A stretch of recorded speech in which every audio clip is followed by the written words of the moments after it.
Aloha. Thank you for tuning in to episode number 51. My name is Christina Estrada, partner of Booyah Marketing, where we have deeper connections.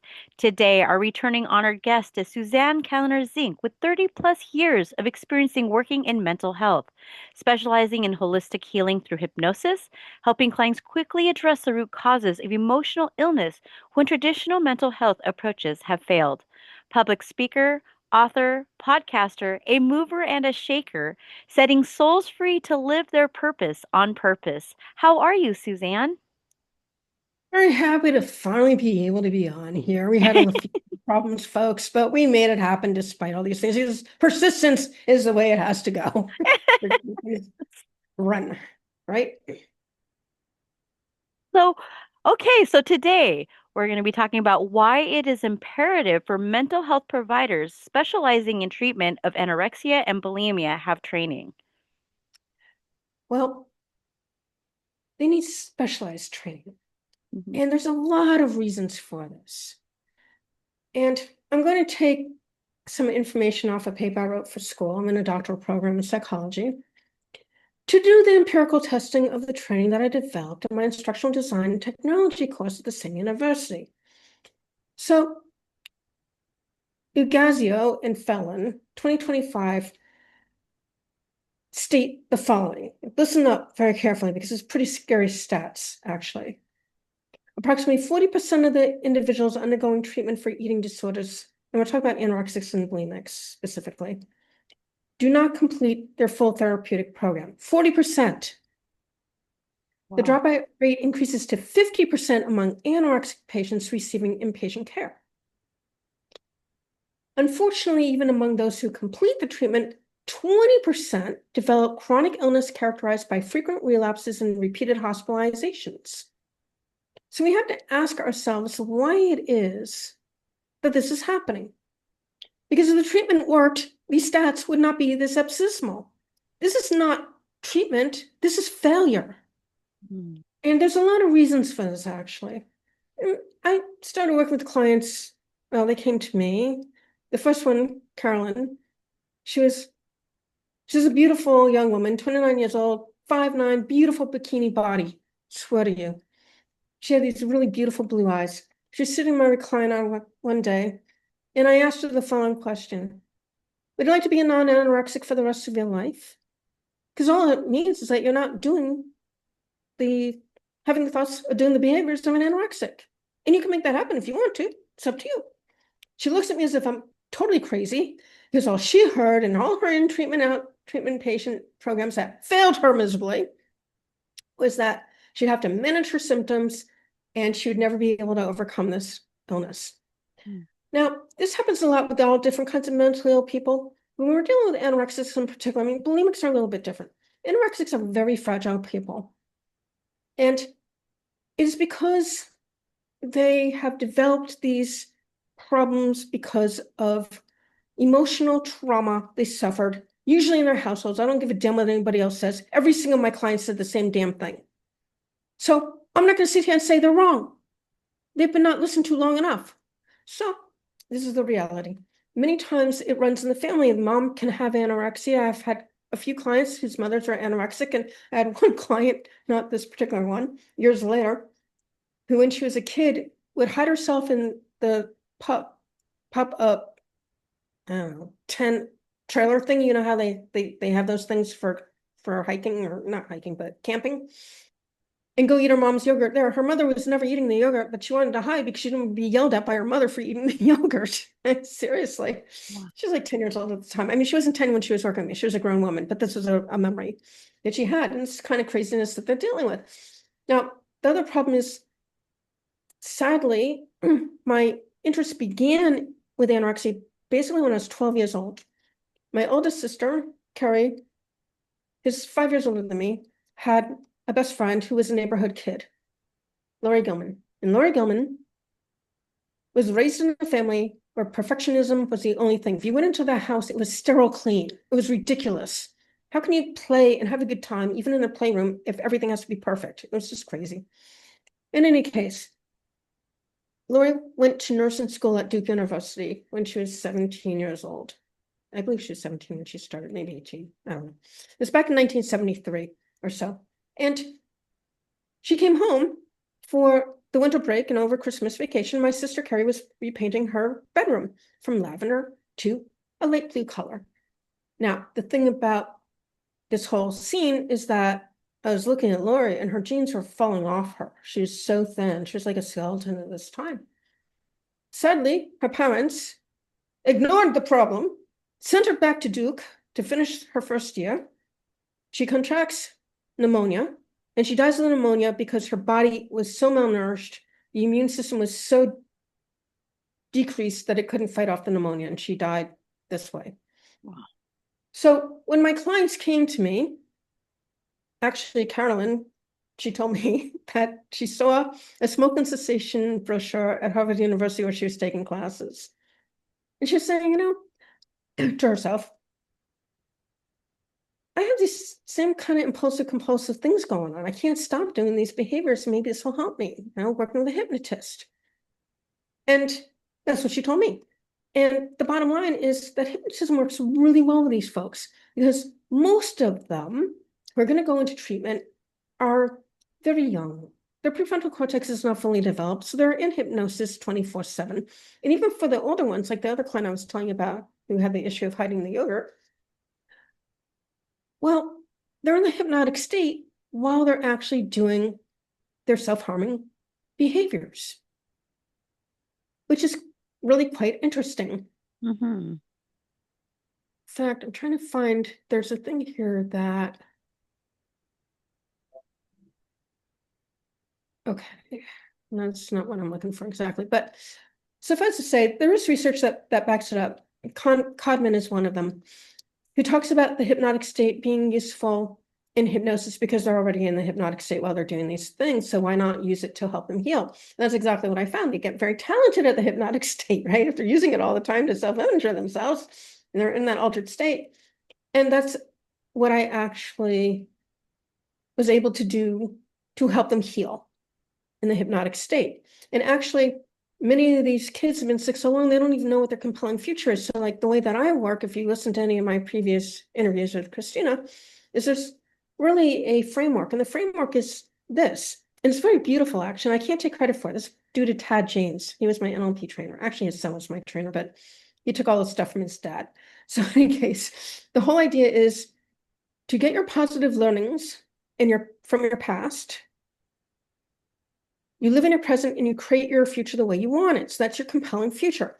Now, if we're able to align them with a compelling future that's so compelling that they're ready to give up their identity and understand their identity, having an eating disorder is the only identity they have, and they're really fearful of giving it up, then you're able to help them heal, and they stay healed forever. I've had clients who've been healed for 20 years, going back to 2005. So it can be done, and it can be done quickly and effectively. Like 6 weeks from my bulimics, they have a different problem. Their problem is usually there's a sibling who needed a lot of extra help, attention from the parent. So they created their bulimia in order to self-soothe themselves. And then my clients came to me because they didn't want to have a problem, a physiological problem, generally gastrointestinal, because of all the purging, right? They eat up to 30,000 calories in a sitting, some of them. And they want to get all this stuff out. So they'll purge it, right? Which means vomiting it out. And then that can cause a lot of problems because the acids from the stomach. So they didn't want to have problems that would be lifelong. So they came to me to get help with that. So it's slightly different. They have different kinds of ways that they live out their illnesses. But the bottom line here is that there's many things that we need to do. We need to help them to have a separate identity from the identity they have as a person with anorexia or bulimia. Because until that's done, they're not going to heal. They're always going to fall back on that's who they are. Well, if that's who they are, what do you think they're going to do? That's right, destructive behaviors. And then the other thing is that we have to help them to understand that this is totally possible for them. Now, the problem with the trainees that I need to get through my training is they've been indoctrinated into the system that says that all I can do is manage their symptoms forever, usually with drugs for for anxiety and depression, none of which works. Only 30% do they work, as good as placebo. Dr. Irving Kirsch out of Harvard University did placebo studies using SSRI, antidepressants, And Dr. Walter Brown actually redid all those experiments and proved that they're only as good as placebo. So anyone who tells you differently is full of shit. That's all I have to say on that. They've been doing this for like 30 years. I think after 30 years, you get a pretty good idea of what's real and what's not. It was really a whole thing by the drug companies who created the SSRIs in marketing. You know, you might remember back in the 80s and 90s, they're talking about, oh, you have a brain chemistry problem. It's sort of like diabetes. You know, you just need a chemo. No, you don't have a brain chemistry problem. No, you do not. You have emotional traumas that need to be healed. You need to understand that you're worthy of love, of yourself first, and then love from other people, unconditional. And then, as I joke with my clients, you didn't come out of your mom's vagina hating yourself. So the good news is it's a learned behavior. So that means it can be unlearned, and we're here to help you unlearn it. So that's step one. And then we have to go into helping them to really take the negative charge off of all those negative emotions, get rid of all their limiting beliefs that they have to be this way forever because they don't know who they are without it. And then help them to really understand that they can create any kind of life that they want, because these people are so creative, man. My clients have been anything from magazine editors to writers to painters. I had a videographer who was doing documentaries. She was working actually with one of the best known ones out of Boston, who was making her absolutely insane. She came to me because he was taking up all of her time, so she needed to create boundaries. So I had to help her with the boundary, helping her to create those boundaries. So she actually wrote the foreword to my book, Do I Have an Eating Disorder Now? What? 3 years after she was treated by me.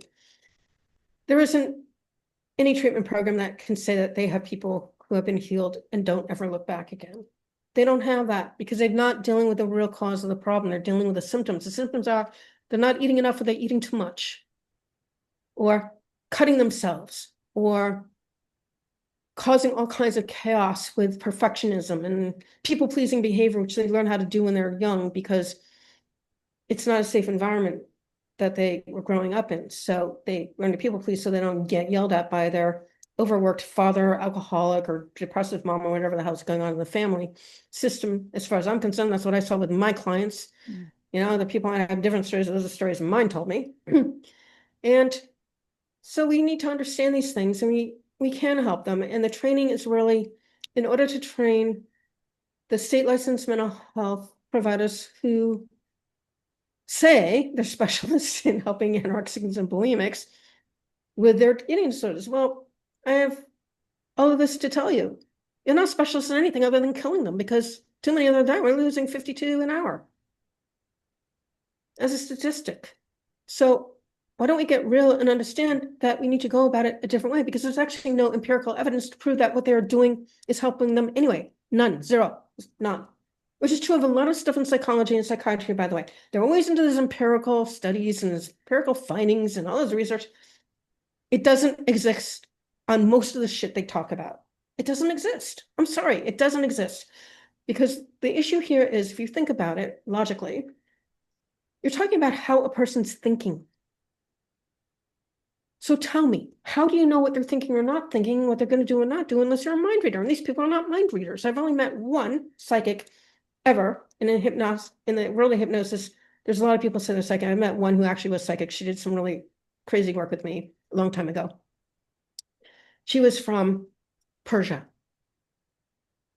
Iran, but Iranians are really Persians. They all know that. Very smart, very industrial, very creative people. So the reality is, the only way that you know if what you're doing is working is the outcome. What is the result? I just gave you the results. The results suck. So you need to learn how to have the interventions that actually work in the subconscious mind, because that's actually where the transformation needs to happen. And that's true of pretty much any mental illness as far as I'm concerned, any limiting belief as far as I'm concerned. Any kind of grieving can be done in like 15 minutes or less. I do it as part of my interventions with my more serious clients, you know, the ones with serious emotional issues. You know, a lot of times they've lost people close to them, and they're grieving loss. And it's even more horrible if you had a really bad relationship with the person. I had one guy who came to me, has nothing to do with anorexia and bulimia. It was a fascinating thing. He hated his father when he walked in. I did some hypnosis with him, and he realized, doing the inner child work, that he really loved his father. And I used that as an anchor to get him to stop drinking so he would never have to have an accident again. And it worked. Go figure. So we don't know what's going on in their minds until we know where to go to find the answers. And when you're working with hypnosis, neuro-linguistic programming, and timeline therapy, which are all forms of hypnotism, by the way, we're able to go into the amygdala, where the emotions reside, where the hippocampus, where the very imperfect memories reside, because if you're a young child, you're not going to have appropriate memories because you can't reason, rationalize, or judge, which is the same thing as when we're working in the subconscious mind. They can't reason, rationalize, or judge, which is why, again, the conscious therapist can't do the work they're doing because their clients are going to sit there and make excuses as to why they can't do what they're being asked to do. Not to mention the fact that it's a lot easier to do it automatically when it's been basically programmed into your subconscious mind than to have to think about it and do cognitive behavioral therapy, which has a really low success rate. I had a slide deck. I can't bring it up. It has all the stuff on it, but the bottom line is you all get the idea. They need to be trained in how to help these kids. Our kids have a right to live. And I do understand there's a big problem with obesity, but this is a problem of people feeling so unloved. They loathe themselves. Every single one would use that word loathe, Loathe. That's like a degree further down the scale than hate. That's why it's important for them to love themselves, because no one's going to take care of themselves if they don't love themselves first. Think of their body as their temple, right? So that's why it needs to be done. And that's why we're working on this very madly right now. I have to find a new university to do my empirical studies in, or do it independently, however, to get it done, because my university doesn't have clinical advisors. And we'll see how that all goes. But the bottom line is that I already know, when you've been doing this work for as many years as I have, and you have success that other people have never been able to have, there needs to be training done so these people can learn how to help these people. Mhm. That's really the bottom. Yes, yes, yes. So, how do viewers get a contact with you?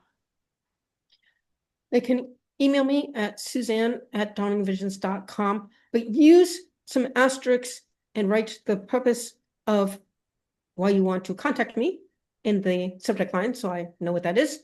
And then in the text, tell me a little bit more about what it is that you're looking for so I, again, have an idea. And then we can set up a Google Meet call or WhatsApp call or whatever. I don't live in the United States, haven't lived there in 6 years. Left before all these other crises, before COVID, all the rest of it, and decided I didn't want to move back there. I have such a loving community here. It's like unbelievable. I have an adopted family here. It's like unbelievable. No, there's no reason to leave here. So that's the way it all works. 6 to 12 hours between here. Well, actually, I guess it's 11 hours now. So between here and Hawaii, it's 11 hours and 6 hours between here and the East Coast. But Okay. you make things work if you want them to work, and that's the way it is. Absolutely. Well, mahalo nui loa, Suzanne, for your time. Any parting words you would like to say to the viewers? Never believe people who've been brainwashed into believing bullshit. You need to do your own research. You have to find it within yourself to figure out how to go about doing what you need to get done. And normally it's about, who do I know who can help me figure this stuff out? And I can honestly tell you that even with my bipolar 2, which was known as manic depression when I was diagnosed many years ago, again, you have it for life. No, Todd James cleared it in 5 minutes of timeline therapy. And the main reason was because I was not going to be stuck with a psychiatrist for the rest of my life. Not that she wasn't a lovely woman, but because it wasn't getting rid of the problem. I wanted the problem gone so I could do what I wanted to do and not be leashed to her for the rest of my life and taking toxic drugs, which did cause problems after 15 years of being on that crap. So you need to understand how things work. You need to use your critical thinking skills. I tell people to go to college and do liberal arts because it's the way you're going to learn how to critically think. Yeah, it's great to get some way to make money. I don't know how people make money today, frankly, with all the AI and all the other stuff that's going on today. But with all the AI, again, you need to be able to critically think, and you need to be able to see through the smoke and mirrors that people are throwing in front of you, most especially your governments Mhm. and your medical people. COVID didn't exist. It wasn't a real thing. I just saw a thing from a person who worked for Pfizer who stated that as a fact on YouTube. I saw that just today. So, Wow. yes, people, stop believing the bullshit. Use your brains, please. God gave you brain, use it, and have yourself a little bit of life working out through all this stuff, seeing through all the smoke and mirrors. Right, right, right. Well, thank you for your wisdom. And I will put Suzanne Kellner-Zink's information down below in the description box. Please click the subscribe, notification, and thumbs up. If you'd like to also donate to the channel, we appreciate it. It helps us build our content. My name is Christina Estrada, partner of Booyah Marketing. A hooey ho. Until we meet again.